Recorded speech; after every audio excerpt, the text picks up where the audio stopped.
Ubusanzwe amakara akoreshwa mu kuvana uburozi mu nda, ariko ku rundi ruhande afite ubushobozi bwo gukoreshwa ibindi bintu bigirira akamaro imibereho ya muntu.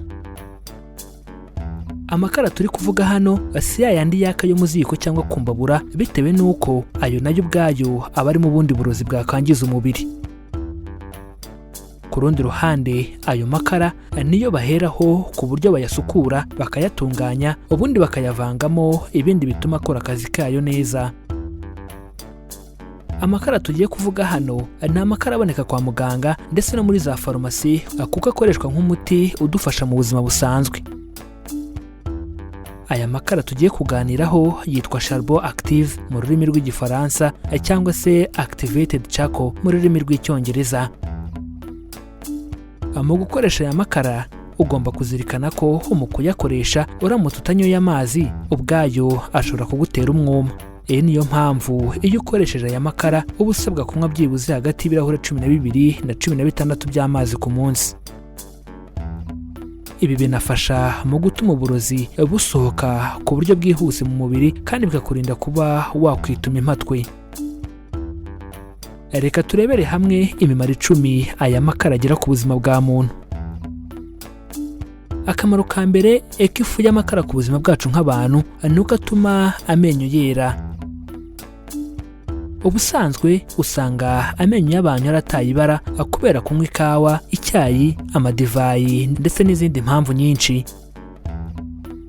Iyo uramutse ukoresheje aya makara agufasha gukuraho ibintu byanduza amenyo yawe, ubundi akongera akaba urwererane. Mu kuyakoresha ikintu cya mbere ukora, suka amazi ahagije ku buroso ubutote neza. Ashyiraho amakara nk'uko ushyiraho umuti w'amenyo usanzwe, ubundi woze gusa wibanda cyane cyane ahahinduye ibara. Ibi ntubikora buri munsi, ahubwo ubikora byibuze 2 cyangwa 3 mu cyumweru, ubundi indi minsi ugakoresha imiti yoza amenyo usanzwe ukoresha. Akamaro ka kabiri k'ifu y'amakara ku buzima bwacu nk'abantu ni uko avura gutumba no kuzana ibyuka mu nda. Ubusanzwe undi mumaro w'aya makara ni ukwirukana ibyuka biza mu nda, ndetse akavura no gutumba bikunze kuza nyuma yo kurya.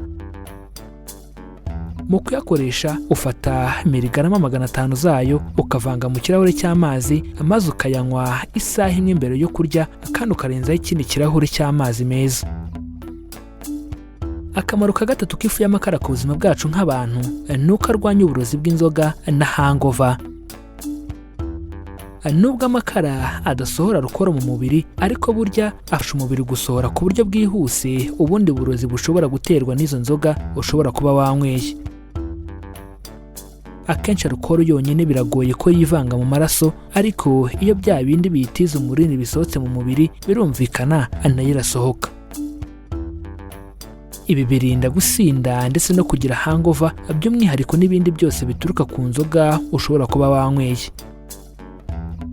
Akamaro ka kane k'ifu y'amakara ku buzima bwacu nk'abantu ni uko asukura urubobi. Ubusanzwe abantu benshi ntibazi ko mu mubiri wabo hashobora kubamo urubobi, ariko rwose mumenye ko ibi bishobora kubaho. Urwo rubobi rushobora guterwa n'indwara zinyuranye, harimo imikorere mibi y'impyiko n'umwijima, ndetse no kugabanyuka kw'ingufu z'ubwonko. Urwo rubobi kandi rushobora gutera kokera amaso, kwiheba no kwigunga, ndetse no kurwara umutwe udakira.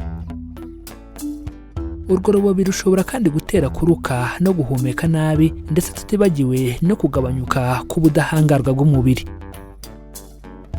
Ubusanzwe urubobi nubwo turuzi ku mazu ndetse n'ibizenga, ariko burya urubobi rushobora no kuba mu mubiri wacu imbere. Kuba ahantu hahora hatoze kandi hanakonje, hakagira umwuka muke n'urumuri ruke, nibyo bituma no mu mubiri w'umuntu hashobora kuzamo urubobi. Mizero Media irabasaba ko niba hari ahagaragara urubobi aho utuye, nyaboneka rukureho vuba vuba, kandi urukureho wambaye uturindantoki. Iyo urubobi ruri ku nzu nko ku isima, ku makaro no ku matafari, ushobora no kurukuraho wifashishije bicarbonate, apple cider vinegar ndetse na borax. Niba mu rugo iwawe kandi hari ugaragaje ibimenyetso byo kwitsamura, uduhere ku ruhu, birashoboka ko byaba biterwa n'urwo rubobi. kuba mu maso hazengamo amarira kandi atukura, kugira inkorora y'akayi no kurwara umutwe nyamara hakabura ikindi cyaba kibitera, nabyo birashoboka ko rwaba ari rwa rubobi. Mu gukoresha aya makara y'ifu hano naho ni kimwe n'uko twabivuze hejuru, ni ugufata miligarama 500 mu kirahuri cy'amazi. Akamaro ka gatanu k'ifu y'amakara ku buzima bwacu nk'abantu ni ugusukura amazi. Ubusanzwe birazwi ko amakara by'umwihariko amwe yo mu gikoni ashobora kwifashishwa mu gusukura amazi. Icyo gihe amakara akurwamo ibindi byose biyagira mabi bitari inzoka, virusi na bagiteri kuko byo byicwa n'imiti cyangwa kuyateka. Hano ibikoresho bisukura amazi bizwi nka water filter bikoresha amakara kandi biza bifite muri byo ayo makara asukura amazi. Akamaro ka gatandatu k'ifu y'amakara ku buzima bwacu nk'abantu ni ukurwanya uburozi. Nk'uko twabigarutseho, akenshi amakara akoreshwa mu kuvana uburozi mu mubiri, gusa ntabwo ari uburozi bw'amoko yose. Akenshi ni uburozi bwatewe n'ibyo wariye ndetse n'imiti yica udukoko ushobora kurya cyangwa kunywa utabizi. Ikindi ni amafumbire mvaruganda, merikire, kimwe no kunywa imiti irenze urugero cyangwa itari iyawe, by'umwihariko parasitamoro, aspirine, kokayine, opium ndetse na morphine. Mu gihe cy'uburozi ni ngombwa guhita ukoresha amakara vuba byihuse, ubundi ugahita ujyana umurwayi kwa muganga. Mu kuyakoresha uvanga hagati ya garama 50 na garama 100 z'amakara ukabishyira mu kirahure cy'amazi ku bantu bakuru. Ku rundi ruhande ku bana ukoresha hagati ya garama 10 na garama 25 ukabishyira mu kirahure cy'amazi. Nyuma yaho ukomeza kumuha amazi kugeza agejeje ku birahure hagati ya 12 na 16 ku munsi kugira ngo atarwara umwuma.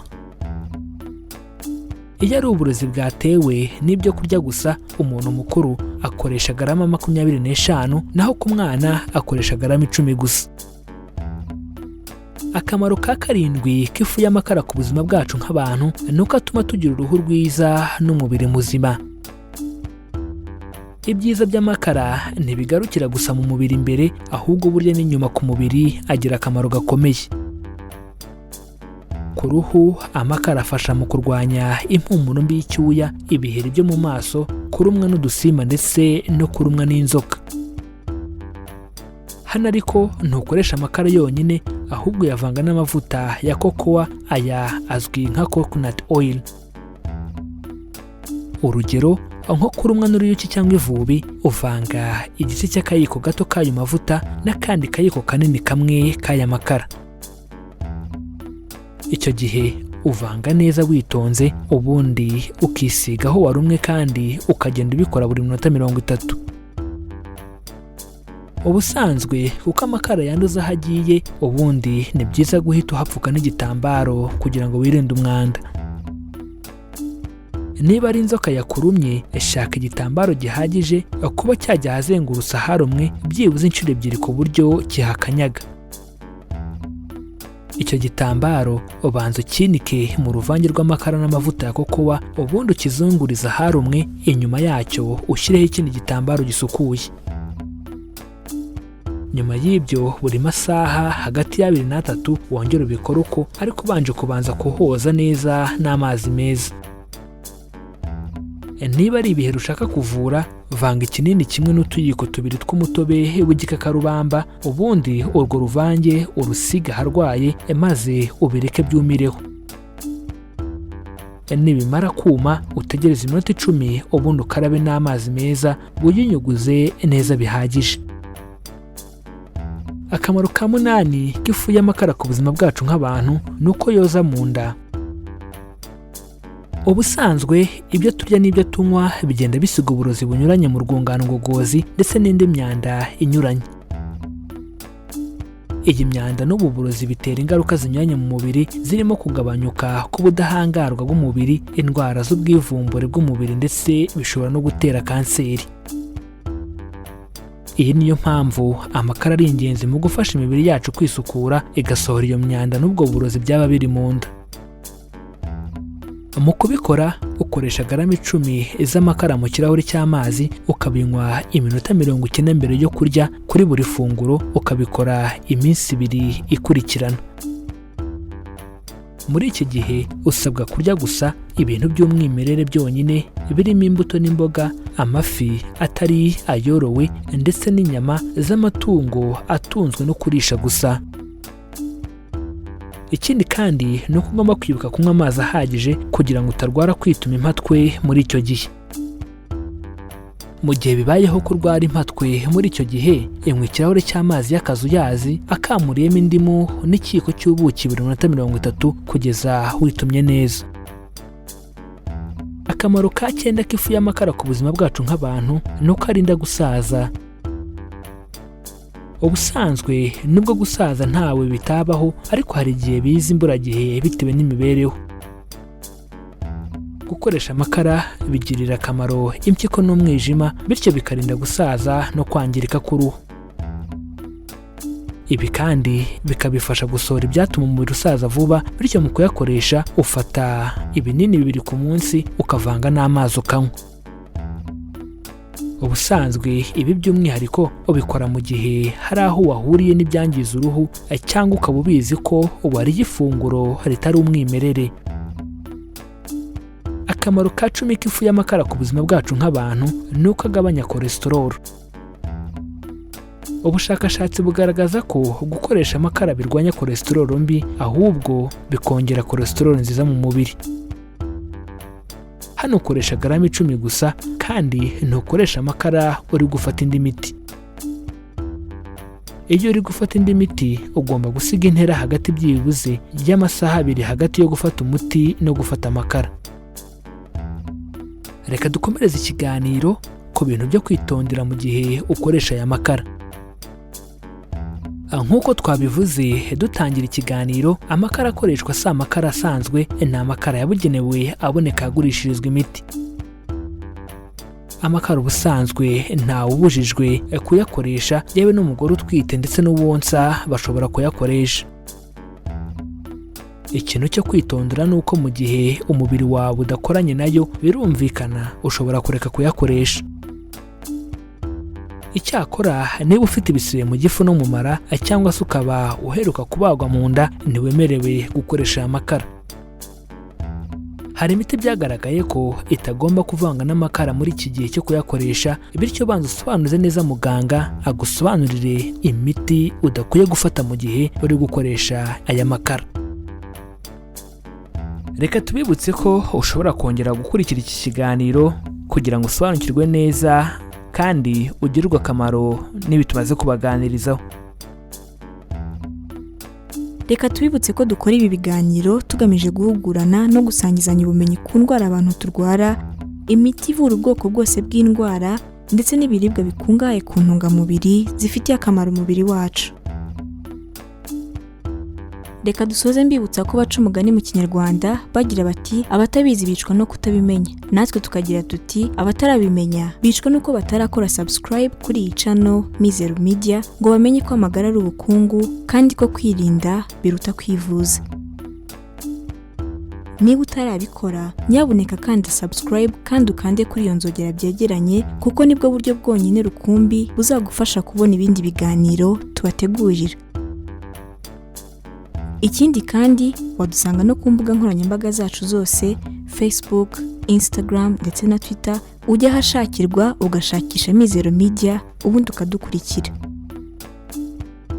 Kudusangiza ibitekerezo byanyu ningenzi cyane, bityo ubaye haricyo wifuza kutubaza, haricyo wifuza kudusobanuza, cyangwa haricyo wifuza kutwunganira kuri iyi ngingo ndetse nizindi twagajejeho, nyabuneka twandikira muri comments hano kuri iyi channel.